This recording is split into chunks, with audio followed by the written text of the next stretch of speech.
محمد وعلی آل سیدنا محمد مبارک وسلم علیہ۔ ناظرین کرام، آپ دیکھ رہے ہیں ہمارا YouTube channel doctor Abdul Rahman Alhasani. آج P P S C lecture Arabic کا جو پیپر ہوا ہے مورخہ 4/6/2022، ابھی اس پیپر کو ہوئے صرف کوئی تقریباً 3 سے 4 گھنٹے ہوئے ہیں، اور الحمدللہ ہم نے پوری کوشش اور تگ و دو کر کے آپ کی دلچسپی کے خاطر، چونکہ آپ ٹیسٹ دینے کے بعد پریشان ہوتے ہیں لوگ کہ کیا جوابات ممکنہ طور پہ ہو سکتے ہیں، تو ہم نے بھرپور کوشش کی ہے اور کافی سارے جوابات جو ہے وہ ہم نے ان کو جو ہے وہ کور کیا ہے اور کی آپ کے سامنے رکھتے ہیں اور کی شروع کرتے ہیں۔ ایک بات یہ ذہن میں رہے کہ یہ کوئی حتمی آنسر نہیں ہے، ہم نے اپنی طرف سے بھرپور کوشش کی ہے۔ پیپر پہ جو اس کا جو انالائسز ہے وہ انشاءاللہ ویڈیو کے آخر میں کیا جائے گا۔ جی، پہلا سوال ہے کہ اعلیٰ قدر اہل العزم تأتی عزائم و تأتی اعلیٰ قدر الکرم المکارم۔ یہ متنبی کا شعر تھا جو کہ پیپر میں دیا ہوا تھا کہ جو انسان جو ہے اس کو اس کی عظمت اور ہمت کے بقدر ہی مراتب ملتے ہیں اور جو ہے وہ اپنی عزت اور شرافت سے نوازا جاتا ہے۔ اسی طرح المکانیہ فی النص الذی اکلتہ الارض، یہ سوال جو تھا اس سوال کا حتمی جواب نہیں مل سکا، بہرکیف بیاض، لیکن یہ غیر مصدقہ ہے، اس کی میں نے کوئی تصدیق نہیں کی۔ لغہ کا معنی حدیث ہے، ٹھیک ہے جی۔ وہاں پر جو جوابات دیے ہوئے تھے اس میں مطالعہ، قراءہ وغیرہ تھا، تو اس سے جو اصح ترین اس کا جو لغوی اعتبار سے درست بنتا ہے وہ حدیث ہے۔ البیان جو ہے هو الکشف، کشف کو کہتے ہیں، یعنی پردے کو ہٹا دینا، کسی چیز کو واضح اور ظاہر کر دینا۔ عدد التقالیب الثلاثی مجرد، ثلاثی مجرد کی جو تقالیب ہیں ان کی تعداد 6 ہے، جبکہ جو یہ غلط ہو گیا یہاں پہ ثلاثی مجرد، یہ اگلا بھی لکھ دیا، وہ رباعی مجرد ہے۔ رباعی مجرد کی جو تقالیب ہیں وہ 24 ہیں، یہ بالکل کنفرم ہے۔ اس کے بعد تقدیم المفعول به علی الفاعل اذا اتصل به ضمیر منفصل۔ ایک چیز میں اور بھی ساتھ ساتھ کلیئر کرتا جاؤں، پہلا سوال یہ بھی بک سے آیا ہوا تھا، اسی طرح چوتھا سوال بھی بک سے آیا ہوا تھا، اور اسی طرح یہ 7واں سوال بھی اختبارات سے تھا۔ تقدیم المفعول به علی الفاعل اتصل به ضمیر منفصل، تو اس کا جواب ہے وجوباً۔ اسی طرح یہ جو 8واں سوال ہے یہ بھی کتاب سے تھا، حضرت ابوبکر کے خطبہ خلافت کا اسلوب الایجاز ہے، وہ موجز خطبہ تھا، مختصر تھا۔ اصغانی کی قومیت کیا ہے، یہ بھی غیر مصدقہ ہے، افریقی تھا وہ، اس میں ابھی تک کوئی جو ہے وہ اس کی تصدیق نہیں ہو سکی۔ زحاف کی کتنی اقسام ہیں، یہ بھی کتاب میں اختبارات سے تھا، 2 اقسام ہیں۔ ادب مہجر کا لیڈر یعنی اس کا رائد کون تھا، خلیل جبران، یہ بھی کتاب میں موجود ہے۔ مدرسہ کلاسیکیہ اتباعیہ کا رائد کون ہے، محمود سامی بارودی، یہ بھی کتاب میں موجود ہے۔ حرف ندا کے بعد آنے والا جو اس میں ظاہر ہوگا وہ منادہ کہلائے گا، یہ بھی کتاب میں موجود ہے۔ مدرسہ لغوی اول کس کی طرف منسوب ہے، خلیل فراہیدی کی طرف، یہ بھی کتاب میں موجود ہے۔ لسان العرب کی جو ترتیب ہے، یہ دونوں سوال تھے جن کو لوگوں نے نہیں سمجھا۔ یہ دراصل ترتیب معاجم کے متعلق تھا کہ لسان العرب میں اگر آپ نے کوئی لفظ دیکھنا ہو تو آپ کو آخری لفظ کی طرف جانا پڑتا ہے۔ مثلاً اگر آپ نے عبد الرحمن کو سرچ کرنا ہے تو آپ جو ہے وہ باب النون میں جا کے دیکھیں گے، تو الاصل الاخیر اس کا جواب تھا۔ القاموس المحیط جو فیروز آبادی کی ہے اس میں آپ ابتدائی لفظ کے لحاظ سے دیکھیں گے، لہٰذا اگر آپ نے عبد الرحمن کو دیکھنا ہے تو آپ عین سے شروع باب العین میں دیکھیں گے، تو لہٰذا اس کا جواب تھا الاصل الابتدائی۔ نقد الادبی الحدیث، یہ بھی نقد الادبی کے پورشن سے آخری کتاب محمد غنیمی الہلال کی کتاب یہ بھی آئی ہوئی تھی۔ نقد ادبی کا اہم منہج فنی ہے، یہ نقد ادبی کے پہلے صفحے پر جواب موجود تھا۔ ما اسم الحقیقی ابن منظور، یہ بھی کتاب میں موجود ہے، محمد بن مکرم، اور اسماعی کا پورا نام عبد الملک ہے، یہ بھی کتاب میں موجود ہے۔ فیض الخاطر، یہ بھی کتاب میں موجود ہے۔ احمد امین، یہ تاریخ الادب العربی آخری پورشن میں موجود ہے، اور جمہورۃ اللغہ یہ بھی کتاب میں موجود ہے۔ ابن درید وعد الحق، یہ بھی کتاب میں موجود ہے۔ طٰہٰ حسین، استعارہ کا لغوی معنی رفع الشیء، یہ بھی کتاب میں موجود ہے۔ بشار جو ہے وہ کس زمانے سے متعلق ہے، عصر عباسی سے تعلق رکھتا ہے، کتاب میں ہے۔ استعارہ میں اس میں جامد ہو تو پھر کون سی قسم ہوتی ہے، استعارہ اصلیہ، کتاب میں موجود ہے۔ محمود تیمور کا تعلق عصر حدیث سے، یہ بھی کتاب میں ہے۔ انترا کی شہرت کس اعتبار سے ہے، وہ عالم بوصف الحرب ہے، جنگ کا جو وصف ہے اس کو سب سے زیادہ جاننے والا ہے، یہ بھی کتاب میں موجود ہے۔ معلقات سب سے پہلے کس نے جمع کیا، حماد راویہ نے، یہ بھی کتاب میں موجود ہے۔ اور سناجت العرب کی کون کہلاتا ہے، عائشہ اکبر، یہ بھی کتاب میں موجود ہے۔ ومن یجعل المعروف فی غیر اہلہ، جب کسی کام کسی نااہل کے سپرد کیا جائے تو وہ خراب ہو جاتا ہے، یہ زہیر نے کہا تھا، یہ بھی کتاب میں موجود ہے۔ ذوالوزارتین ابن زیدون کتاب میں موجود ہے۔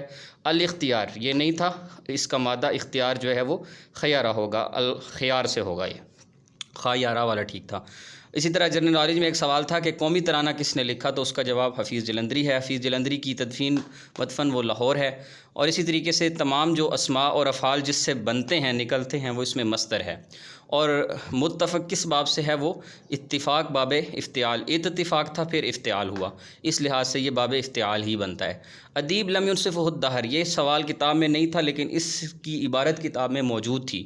وہ اس طرح کہ طٰہٰ حسین جو ہیں دراصل ان کا جو علمی سٹیٹس اور مکان ہے، جب انہوں نے کتاب جو ہے وہ فی شعر الجاہلی لکھی اور انہوں نے جاہلی شاعری پہ نقد کیا، تو اس پر مصر کے بہت سارے علماء ان کے مخالف آئے، حتیٰ کہ حکومت نے ان کی مخالفت شروع ہوئی، اور آخری عمر میں جا کر ان کے اوپر جو ہے وہ سختیاں اور پابندیاں لگائی گئیں، حالانکہ وہ ایک ادیب تھے۔ اور جو ہے وہ پھر ان کی کتاب کو مارکیٹوں سے ان کی کتابیں اٹھائی گئیں، ان کا لٹریچر ضبط کیا گیا۔ تو اس لحاظ سے ڈاکٹر طٰہٰ حسین جو ہیں ان کے ساتھ جو زمانے نے انصاف نہیں کیا، جو وہاں جواب موجود تھے اس لحاظ سے یہ سب سے اقرب یہی جواب ہے طٰہٰ حسین۔ فَأَمَّا الْيَتِيمُ فَلَا تَقْهَرْ اور تنہر، یہاں جنا سے غیر تام بنتا ہے۔ محمود تیمور، یہ محمود تیمور جو ہیں یہ پوری تیمور فیملی ہے، جس میں عائشہ تیموریہ ہیں، جس میں محمود تیمور ہیں، جس میں محمد تیمور ہیں، جس میں احمد تیمور ہیں۔ یہ تمام کے تمام لوگ، ان کے جو والد تھے احمد تیمور، اس کے دو بیٹے تھے محمد تیمور، محمود تیمور اور عائشہ تیموریہ، تو یہ عصر حدیث سے ہی متعلق ہیں۔ انترا کی شہرت عالم وصف العرب، یہ ریپیٹ ہو گیا ہے۔ معلقات سب سے پہلے کس نے جمع کی؟ حماد راوی نے۔ سناجت العرب عائشہ ہے۔ اور کون سا ہندسہ ایسا ہے جس کو ڈبل کر کے اگر 9 اس میں ایڈ کریں تو وہ جو ہے وہ ٹرپل ہو جائے گا، تو وہ 73 ہے، 75 بن جائے گا، تو وہ 8 ہے۔ 8 میں اگر آپ ڈبل کریں 16، اس میں 9 جمع کریں تو 25، 25 کو 3 بار کریں تو وہ 75 بن جاتا ہے۔ ابجد علوم، یہ جو ہے یہ ایک معجم ہے جو کہ نواب صدیق حسن خان کنوجی بر صغیر کے ان کی لکھی ہوئی ہے۔ الفیہ ابن مالک جو محمد بن مالک کی کتاب ہے وہ نحو میں ہے۔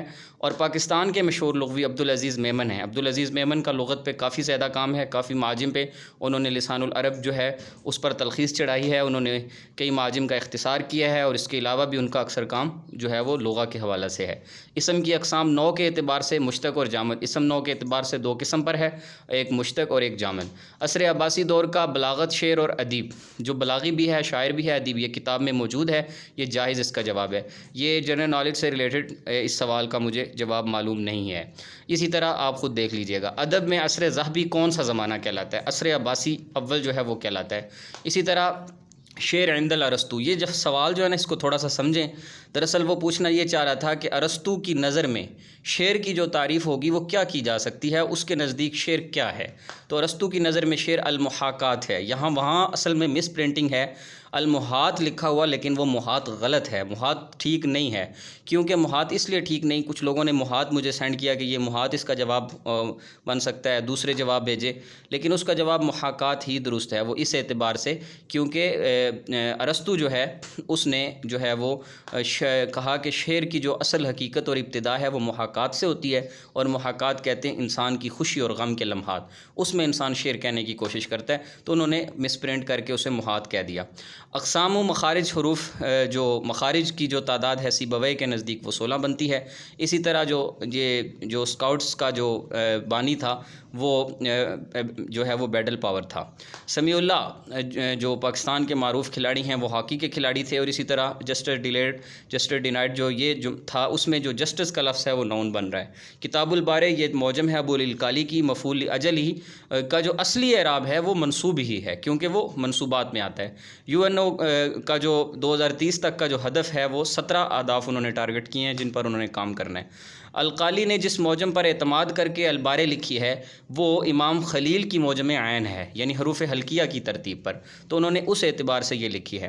اچھا جی، اسی طرح یہ اینیمل لانگ سلیپ، اس پہ بھی میں نہیں اتنا دیکھ سکا کیونکہ مجھے اس کی سمجھ نہیں آئی کہ یہ کیا بن رہا ہے۔ اسی طرح مدہ جو ہے یہ مضاف بن رہا ہے۔ اسی طرح وہاں کوئی عبارت تھی جس میں بریک کے ساتھ جو ہے وہ ڈاؤن نے آنا تھا۔ اسی طرح کانگریس نے کتنے صوبوں میں اپنی حکومت بنائی تھی؟ جب 1946 میں الیکشن ہوا تھا تو اس وقت انہوں نے 7 صوبوں میں بنائی تھی۔ سیز فائر جو کشمیر میں 1948 میں جب انڈیا نے اپنی فوجیں داخل کی تو پھر اقوام متحدہ نے اس میں مداخلت کی اور 1948 میں سیز فائر کروایا گیا۔ وہ شاعر جو کہتا ہے کہ میں مملوک کا سب سے زیادہ مدح کرنے والا اور شراب اور عورت کے سب سے زیادہ وصف کہنے والا ہوں، تو وہ اختل ہے، یہ بھی کتاب میں موجود ہے۔ اللغہ عبارہ عن الکلام المصطلح بین کل قبیلہ، یہ کتاب میں ہے، خلیل بن احمد کا ہے۔ مخارج اصوات اور صفات اصوات جو ہے یہ دونوں الگ الگ ابحاث ہیں، یہ بھی کتاب میں ہے۔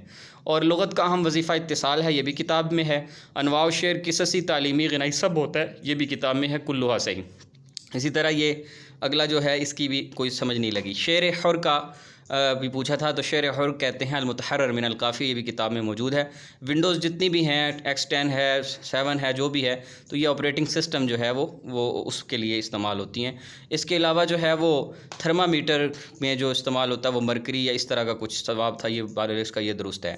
اصغر مقاطع حرف واحد، اصل میں ہم نے پڑھا تھا علم اللغہ الحدیث میں کہ مقطع جو ہوتا ہے وہ جو ہے وہ بصامت متحرک سے شروع ہوتا ہے۔ تو اب آپ دیکھیں کہ مقطع مثلاً ایک لفظ ہے، تو اگر یا تو وہ متحرک اور ساکن سے مل کر بنے گا یا پھر وہ متحرک سے مل کر بنے گا۔ تو جو اصغر مقطع ہے، سب سے چھوٹا مقطع، وہ حرف متحرک اگر صامت متحرک ہو جائے اور وہ ایک لفظ ہو تو وہ مقطع بن جائے گا۔ تو اس اعتبار سے حرف واحد اس کا جواب درست بنتا ہے۔ مورفالوجی، یہ جو ہے علم الصرف پر جو ہے کی تعبیر ہے انگلش کے اندر۔ آواز کے جو آلات ہیں، مثلاً سپیکر وغیرہ، لاؤڈ سپیکر، یہ چیزیں، اس طرح کی جتنے بھی انسٹرومنٹس ہیں، یہ سارے علم الاصوات العالیہ تجریبی کے اس میں زمرے میں آتا ہے، یہ بھی کتاب میں موجود ہے۔ عربی زبان کا عالمی دن 18 دسمبر ہے، کتاب میں ہے۔ الصوت لا یہتز مع الصوتیان تریان، یہ جو ہے صوت محموس کو کہتے ہیں، یہ بھی ہے کتاب میں۔ علامت المجہور، مجہور نہیں مجہور، یہ منع نفس یعنی سانس کو روکنا، اس کو کہتے ہیں، جو ہے یہ بھی کتاب میں ہے۔ اسی طرح العدد المصوغ علی وزن فاعل یطابق المعدود فی التذکیر والتانیث، یہ بھی کتاب میں موجود ہے۔ التوکید الذی یکون تکرارا بلفظ مؤکد اسما فعلا حرفا، تو اس کو تاکید لفظی سے تعبیر کیا جاتا ہے، یہ بھی کتاب میں موجود ہے۔ مدرسہ لغویہ، یہ کس سے منسوب ہے؟ خلیل فراہیدی سے، اور اسی طریقے سے لغت میں سب سے پہلا مدرسہ خلیل فراہیدی کا ہی ہے اور اس کا ہی ابتداءً اسی نے کام کیا۔ مقالات البحث والتحقیق، میرے خیال سے PPSC کبھی ایسا بھی دیتا ہے کہ وہ ایک سوال کا جواب نہیں حقیقی ہوتا اور وہ پھر بھی جواب دیتا ہے، چیک کرتا ہے کہ اس کو یہ چھوڑتے ہیں یا کرتے ہیں، تو اس کو اس حوالے سے جو نام وہاں دیے تھے ان میں سے کوئی بھی نام اس کتاب پہ صادق نہیں آ رہا۔ استعارہ کا لغوی معنی جو ہے وہ رفع الشیء ہے، یہ یاد رکھیے گا۔ اسی طرح نزہۃ الخواطر، یہ احمد امین کی کتاب ہے، نزہۃ الخواطر۔ اسی طریقے سے مستویات اللغہ العربیہ، یہ جو 3 جو بڑے اس کے جو درجات ہیں، یعنی مستوی الدارس، مستوی متعلم، یہ علم اللغہ الحدیث میں یہ سوال موجود ہے، یہ اس کا جواب ثلاثہ تھا۔ اور اسی طرح موریباؤنڈ کا جو سینونم ہے وہ ڈائنگ ہے، یہ بھی یہ درست ہے۔ اسی طرح لسان العرب کی ترتیب، یہ قاموس المحیط کی ترتیب پہلے بھی بتا چکا ہوں، تو تقریباً یہ کوئی 5-6 اس میں جو ہے وہ ریپیٹ ہوئے ہیں، یہ 85-86 سوالات پر مشتمل کی جو ہے وہ تیار کر لی ہے، اور امید ہے کہ اس میں 90% سوالوں کے جواب یا اس سے بھی زیادہ انشاءاللہ بالکل درست ہوں گے۔ 1-2-4 سوالوں میں فرق لگ بھی سکتا ہے، لیکن میکسیمم سوالوں کے جو جوابات درست ہیں۔ جہاں تک پیپر کی بات ہے تو یہ ذہن میں رہے کہ پیپر جو آج کا پیپر تھا وہ لاسٹ ٹائم کے مقابلہ میں اگر دیکھا جائے 2020 کے مقابلہ میں پیپر مشکل ہے۔ اس ٹائم کا جو پیپر تھا اس میں جن لوگوں نے وہ پڑھی تھی، اختبارات سے تیاری کی ہوئی تھی، ان کا میکسیمم پیپر لگا تھا، اور لیکن آج کا جو پیپر ہے وہ اختبارات اور باقی کتابوں سے ملا کے تقریباً جو وہ پیپر ہے وہ اس کی جو تعداد یعنی جو لگا تھا بک سے جو ریلیٹڈ تھا وہ 60 to 70 MCQs تھے۔ 10 سے 12 ایسے سوالات تھے یعنی عربی کے پورشن میں کہ جن سوالات کی جو جوابات ہیں وہ جوابات یعنی بہت کم ایسا ہے کہ اس کو مطلب لوگوں نے ٹچ کیا ہوا تھا۔ تو اس کے علاوہ جو ہے وہ جو جنرل نالج کا پورشن تھا اس میں میکسیمم سوالات جو ہے وہ آسان تھے، مشکل سوالات نہیں تھے، بہت زیادہ آسان بھی نہیں تھے لیکن بہت زیادہ مشکل بھی نہیں تھے۔ اور اوورآل جو پیپر تھا بھی کتاب سے، لیکن اس کے باوجود انہوں نے اس کو اس انداز سے گھمایا تھا کہ اتنا آسانی کے ساتھ فوراً حل ہونے والی چیز نہیں تھی۔ کتاب پوری کو پڑھنے کے بعد مشکل مقامات اٹھا کر کتاب سے دیے تھے، وہ مقامات جو عام طور پہ اسٹوڈنٹ سمجھ نہیں پاتا یا اس کی نظر سے نکل جاتے ہیں۔ یہ تو ہم نے بات کی پیپر کے حوالہ سے مطلقاً۔ اب ہم آتے ہیں کہ ہم نے جو تیاری کی اس حوالہ سے جو ہمارے اسٹوڈنٹس ہیں ان کو میں بتاتا چلوں کہ آپ کو یاد ہوگا شاید، اور یہ بات آپ کے علم میں ہوگی جو لوگ ہمارے ساتھ کلاسز لے رہے تھے، میں نے آپ کو ایک مرتبہ معاجم کی ترتیب کروائی تھی، بلکہ 2 بار کروائی تھی۔ معاجم کی ترتیب پہ میں نے پورے 2-2.5 گھنٹے کا لیکچر دیا تھا، جس پہ میں نے معاجم کے جو 4 طبقات ہیں، 4 درجے ہیں، ہر معجم کی ترتیب اور اس سے متعلق جتنی بھی تفصیلات ہیں وہ ساری میں نے آپ کے سامنے رکھی تھیں۔ اور آج آپ دیکھ لیں کہ اس لیکچر سے متعلق کوئی 5-6 سوالات جو ہیں وہ اس میں جو ہے وہ آتے رہے ہیں۔ اوورآل بھی دیکھا جائے تو پیپر چونکہ انہی چیزوں سے متعلق تھا، کوئی 4-5 سوال چھوڑ کر باقی کوئی بھی ایسا سوال نہیں ہے کہ جس میں اسٹوڈنٹ یہ کہے کہ یہ سوال میں نے پڑھا نہیں یا میری نظر سے نہیں گزرا۔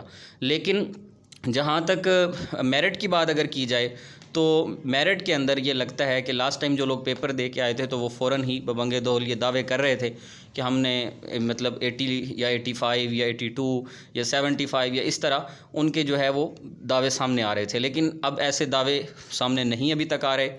تو اس سے لگ یہ رہا ہے کہ پیپر جو ہے وہ اس کا جو میرٹ ہے وہ لاسٹ ٹائم کے مقابلہ میں جو ہے وہ کم ہی پڑنے والا. اس کی ایک بڑی وجہ یہ بھی ہے چونکہ لاسٹ ٹائم سیٹس بہت ہی کم تھیں، اور فیمیل کی اگر بات کی جائے تو 4-5 گنا کم تھیں، اور میل کی سیٹس بھی لاسٹ ٹائم کے مقابلہ میں اب زیادہ ہیں، تو اس لیے میل کا میرٹ بھی نیچے جانے والا ہے. لاسٹ ٹائم میل کا میرٹ 76.5 جبکہ فیمیل کا میرٹ جو تھا وہ 64.5 پہ کلوز ہوا تھا. لیکن اب جو ہے یہ میرٹ اس سے 4-4-5-5 نمبر جو ہے وہ کم از کم نیچے گرتا ہوا دکھائی دے رہا ہے. بہرکیف جو بھی صورتحال ہو، جو بھی تفصیلات ہوں، انشاءاللہ آپ ہمارے چینل کے ساتھ جڑے رہیے. آپ کو مزید بھی اس حوالے سے جو بھی اپڈیٹس ہوں گی وہ آپ کے سامنے رکھتے رہیں گے. دعاؤں میں یاد رکھیے اور ہمارے چینل کو لائک، سبسکرائب، اور اگر آپ کو ضروری سمجھیں تو اس کو ضرور شیئر بھی کیجیے. السلام علیکم ورحمۃ اللہ وبرکاتہ.